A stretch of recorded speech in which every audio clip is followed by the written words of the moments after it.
बाबा कहते हैं हर एक भाषा में स्लाइड्स बनाते जाओ, परंतु काम करने वाला भी कोई ऐसा हो तब बना सकते हैं। बाबा युक्ति तो सब बता देते हैं, काम करने वाले चाहिए तो सर्विस भी बढ़ सकती है।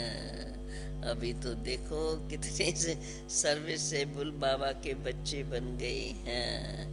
बच्चों को अपने भाई बहनों पर बहुत रहम करना चाहिए। बाबा रहम दिल है ना। बाबा कहते हैं मेरा आना तो भारत में ही होता है और जगह मेरा आना नहीं होता, क्योंकि शिव जयंती भी तो भारत में ही मनाते रहते हैं, परंतु यथार्थ रीति से जानते नहीं हैं। समझो क्राइस्ट की जयंती मनाते हैं तो उनके कर्तव्य को जानते हैं, परंतु शिव भगवान का कर्तव्य यथार्थ जानते नहीं।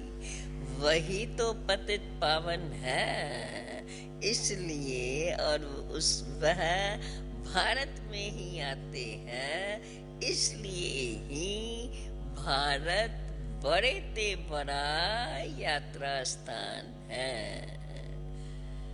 गीता में तो कृष्ण का नाम डालने से इतने बड़े तीर्थ स्थान की महिमाई गुम हो गई है। देखो मेमन गजनवी ने मंदिर को आकर के लूटा था। अगर उनको ये मालूम होता कि ये हमारे बाबा का मंदिर है तो थोड़े ही लूटते। अल्लाह के मंदिर को कौन लूटेगा जिसने स्वर्ग की स्थापना की। अगर शिव बाबा को जानते तो कभी भी मंदिर को हाथ नहीं लगाते। भल वो शिव बाबा को माथा टेकते हैं, परंतु जान गए तो कभी लूटते नहीं। ये सारा क्यों हुआ है जानते नहीं, क्योंकि सिर्फ गीता में कृष्ण का नाम डालने से ये सब कुछ हुआ है। अर्थात कोई भी शिव बाबा की महिमा को यथार्थ जानते नहीं है। गीता खंडन होने से देखो क्या हाल हो गया है। अगर शिव का नाम होता, गीता शिव भगवानो वाच है, अगर शिव का नाम होता वो ही तो सबका गति सदगति दाता है। वो एक की ही ये सारी महिमा है। गति सदगति दाता, मुक्ति जीवन मुक्ति दाता, पतित पावन तुमेव माताश्च पिता तुमेव।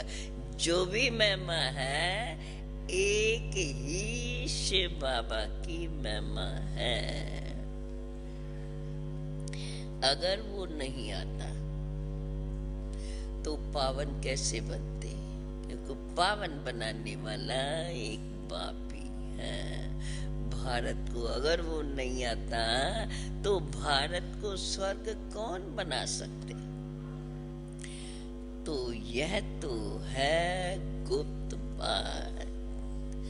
जानते हैं हम दुर्गति में थे, अब तुम यहाँ बैठे हैं तो समझ रहे हो।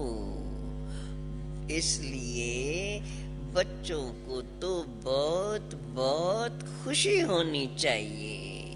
कौन सी खुशी कि अब हम फिर से अपनी राजाई स्थापन कर रहे हैं। तो औरों को भी फिर अपने को खुशी है, तो बाबा कहते हैं जब इतनी खुशी है तो फिर औरों को भी रास्ता दिखाना है, क्योंकि प्रजा भी तो तुम्हें ही बनानी है। बड़ी मेहनत करनी चाहिए। है तो बहुत सहज, सिर्फ बाप और वर्षे को याद करो, स्वर्ग को याद करो। अब तो ये तो है नर्क। हम सो का अर्थ भी तो बाबा ने तुम बच्चों को समझाया है। हम ब्राह्मण सो देवता बनेंगे, और देवता बनने के बाद फिर क्या होगा? कुछ समय तो देवता ही बने रहेंगे, और फिर देवता सो क्षत्रि, क्षत्रि सो वैश्य, और वैश्य सो शूद्र, ऐसे फिर चक्कर में आ जाएंगे। अब इन सब बातों को बाप तुम्हें समझा रहे हैं, तो तुम बच्चों ने अभी इस बात को जाना है, और कोई भी इन बातों को समझते ही नहीं। इसलिए जब कोई भी नहीं समझते हैं, तो तुम बच्चों को ये सारी बातें अच्छी रीत से, ये जो विराट स्वरूप का चित्र है उस पर ये सारी बातें समझानी चाहिए। देखो विराट स्वरूप में ये सब दिखाया हुआ है ना, बताना है। अभी हम सो देवता बन रहे हैं, फिर अभी हम स्वर्ग में गए कि गए। बहुत लोग पूछते हैं स्वर्ग आने में कितनी देरी है। बाबा कहते हैं, क्या जवाब दिया होगा बाबा ने? बाबा कहते हैं, तुम बच्चे अभी सभी कहाँ तैयार हुए हो जो स्वर्ग में जा सको। ड्रामा तो बना हुआ है, जितनी जितनी स्थापना होती जा रही है, विनाश ज्वाला भी धीरे धीरे बढ़ती जा रही है। देखो धर्मों में भी झगड़े शुरू होते जा रहे हैं। पहले ये पार्टीशन थोड़ी था, तुम जानते हो। पहले तो एक देवता धर्म ही था। गीत है ना, आप मिले तो हमें स्वर्ग का राज मिल गया। तो योग बल से अभी तुम स्वर्ग का राज ले रहे हो। बाहों बल से कोई भी सारे विश्व का राज नहीं ले सकता। तो उन्हों के पास तो है बाहों बल। रशिया अमेरिका आपस में अगर मिल जाए तो सारा राज, सारी विश्व का राज ले सकते हैं, परंतु ऐसा होता नहीं है। हम क्योंकि ये ड्रामा में नूंदा हुआ है। विश्व का राज किसको मिलना है? जो ईश्वरी संतान बनते हैं, क्योंकि ईश्वर ही तो विश्व का मालिक है, विश्व का रचता। तो उनकी संतान वो ही फिर विश्व के मालिक बनती है। बाहों बल से कोई भी ये ले नहीं सकता। बाबा कहते हैं, देखो तुम जानते हो पहले एक देवता धर्म था। गीत है ना, आप मिले तो हम स्वर्ग का राज, आप मिले तो हमें सब कुछ मिला, स्वर्ग का राज भी मिला। तो अब तुम ये योग बल से स्वर्ग का राज ले रहे हो। उन्हों के पास तो है बाहों बल। जब देवताओं का राज्य है तो वहां क्रिश्चियन, बुद्धि आदि कोई भी नहीं होते। अब फिर से उसी देवता धर्म की स्थापना हो रही है। ये भारत तो अविनाशी खंड है। बाप भी तो यहाँ ही आए हैं ना।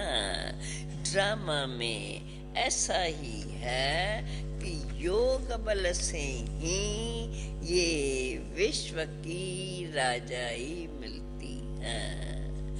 यही तो भारत का सहज राजयोग मशहूर है। परंतु ये योग किसने सिखाया और कैसे सिखाया, ये कोई भी जानते नहीं है। कह देते हैं न जानने के कारण, बस इतना कह देते हैं कृष्ण ने आकर योग सिखाया, पर कृष्ण ने ये सहज राज योग सिखाया नहीं। वो तो योग सिखा ही नहीं सकते हैं, इसी राजयोग से ही वो बने हैं। परम पिता परमात्मा ही आकर के यह सहज राज योग सिखला रहे हैं। बाबा कहते हैं देखो बच्चे, ये कितनी अटपटी बात है जो सुनते सुनते समझ में आती है, पर फिर बुद्धि से खिसक जाती है। कहीं तो देखो वंडर है, जानते हुए समझते हुए फिर भी छोड़ देते हैं।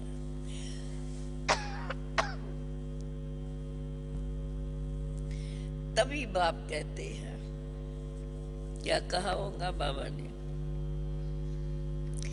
जानते हुए समझते हुए फिर भी छोड़ देते हैं। तभी बाप कहते हैं समझदार देखना हो तो भी यहाँ देखो, समझदार जो वर्षा लेते हैं वे समझ तो छोड़ देते हैं, स्वर्ग का वर्षा गंवा देते हैं। महामूर्ख कहा जाएगा ना उसको।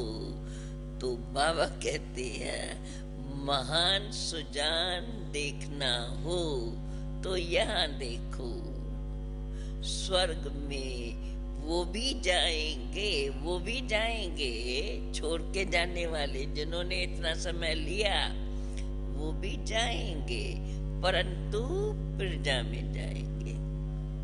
तुम जानते हो सूर्यवंशी चंद्रवंशी प्रजा कैसे बनती है? बाप की गोद तो अब संगम पर यहाँ ही मिलती है। मूल वतन में कोई गोद का हिसाब नहीं है। आजकल मनुष्य तो दुनिया में जब बच्चा पैदा होता है तो गुरु की गोद में देते हैं समझते हैं गुरु की गोद में नहीं गया तो दुर्गति को पाएगा। छोटे छोटे बच्चे को भी गुरु कराते हैं, क्योंकि माना गया है गुरु के बिगर गति नहीं है। ये किसने बताया है? ये भी गुरुओं ने ये समझाया है। पता नहीं कब भी शरीर छूट जाए, वहां तो जन्म ले फिर गुरु के पास जाते हैं। यहाँ तीनों ही, वहां माना दुनिया में लौकिक में जन्म लेके गुरु के पास जाते हैं। अब यहाँ तो वहाँ दुनिया में माँ बाप के पास जन्म लेते हैं और फिर माँ बाप उसको गुरु के गोद में देते हैं कि भाई अभी गुरु कर ले, कभी भी शरीर छूट जाए। और बाबा कहते हैं यहाँ तो केवल गुरु नहीं, बाप टीचर गुरु, यहाँ तो तीनों ही इकट्ठे हैं। वो कोई बाप टीचर गुरु को गोद नहीं कहेंगे, यहाँ तो बाप टीचर गुरु की गोद है, तीनों ही कंबाइंड है। अब ये बात कोई शास्त्रों में थोड़ी लिखी हुई है कि वो ही शिव बाबा ही माना भगवान ही बाप भी है, टीचर भी है, गुरु भी है। बाप ने पूछा शिव बाबा को बाप है? बाप ने पूछा, शिव बाबा को बाप है? याद है? कभी ये सुना है प्रश्न? शिव बाबा को बाप है? कहते हैं हाँ। अच्छा, शिव बाबा को टीचर है? गुरु है? नहीं, सिर्फ माँ बाप मिलते हैं। ये बड़ा गुह्य हिसाब है। शिव बाबा को बाप कैसे है? ये बड़ा गुह्य हिसाब है।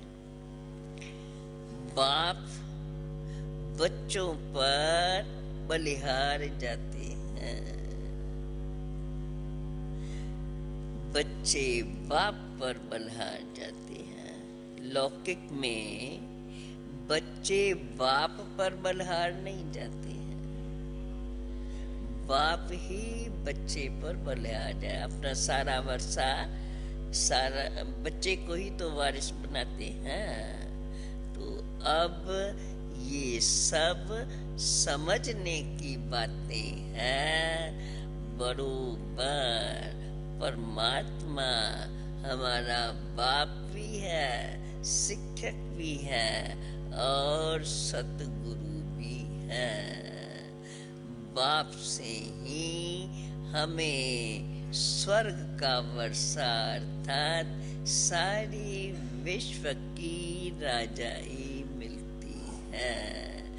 बेहद का वर्षा हमें बाप से ही मिलता है, परंतु वो बाप हमारा इस संगम पर हमारा बाप भी है, शिक्षक भी है और सतगुरु भी है। अच्छा अच्छा, मीठे मीठे सिकील दे बच्चों प्रेत मात पिता बाप दादा का याद प्यार और गुड मॉर्निंग रूहानी बाप की, रूहानी बच्चों को नमस्ते। रूहानी बच्चों की, रूहानी बाप को नमस्ते। आज की मुरली बड़ी सहज कहेंगे, समझी हुई, अथवा अपने जीवन में भी इन्हीं जो बाबा ने समझाया है ऐसे शुरू में ये सब समझते समझते समझते आज यहाँ बैठ करके औरों को भी समझा करके आगे बढ़ रही हैं। अभी फिर से मुरली का सार धारणा युक्त स्वदर्शन चक्रधारी बनना है। हम ब्राह्मण चोटी हैं, ईश्वरी संप्रदाय के हैं। इस नशे में सदा रहना है। अपना समय बाप की याद में सफल करना है। सदा स्वयं को रूहानी सेवा में बिजी रखना है। बाप पर पूरा पूरा बलिहार जाना है। आज का वरदान, लाइट बनकर ज्ञान योग की शक्तियों को प्रयोग में लाने वाले प्रयोगी आत्मा भव। लाइट बनकर ज्ञान योग के शक्तियों को, लाइट का डबल अर्थ, लाइट बनकर ज्ञान योग के शक्तियों को प्रयोग में लाने वाले प्रयोगी आत्मा भव। ज्ञानी और योगी तुम आत्मा तो बने हो, अभी ज्ञान और योग की शक्तियों को प्रयोग में लाने वाले प्रयोगी आत्मा बनो। बाबा कहते हैं ना, जिस समय जिस शक्ति की आवश्यकता है वही शक्ति काम करे, तो इसका प्रयोग समय पर बार बार प्रयोग करने से आखिर सफलता जिस समय जो चाहे वो प्रैक्टिस में आ जाएगा। जैसे साइंस के साधनों का प्रयोग लाइट के द्वारा होता है, ऐसे साइलेंस के शक्ति का आधार भी लाइट है। लाइट क्या कहेंगे, प्रकाश या हल्कापन? ये ज्ञान का प्रकाश, योग का प्रकाश। देखो अभी बाबा ने हमको योग अग्नि, ज्वालामुखी योग अर्थात जिस योग के द्वारा हमारे सब विक्रम भस्म हो जाए, तो ऐसा योग, इसको लाइट माना प्रकाश में। लाइट से आत्मा शुद्ध हो जाती है, तो उसका साक्षात्कार क्या करते हैं? लाइट ही तो साक्षात्कार होता है। तो बाबा कहते हैं ऐसे साइलेंस के शक्ति का आधार भी लाइट है। अविनाशी परमात्म लाइट, आत्मक लाइट, और साथ साथ प्रैक्टिकल स्थिति की भी लाइट, तो उसमें हल्कापन भी ऑटोमेटिकली आ जाता है। जब कोई प्रयोग करना चाहते हो तो चेक करो लाइट है या नहीं। अगर स्थिति और स्वरूप डबल लाइट है तो प्रयोग की सफलता सहज होगी। आज का स्लोगन है, जीवन मुक्त अवस्था का अनुभव करने के लिए विकल्प और विकर्म से मुक्त बनो। जीवन मुक्त अवस्था का अनुभव करने के लिए विकल्प और विकर्म से मुक्त बनो। ओम शांति शांति शांति।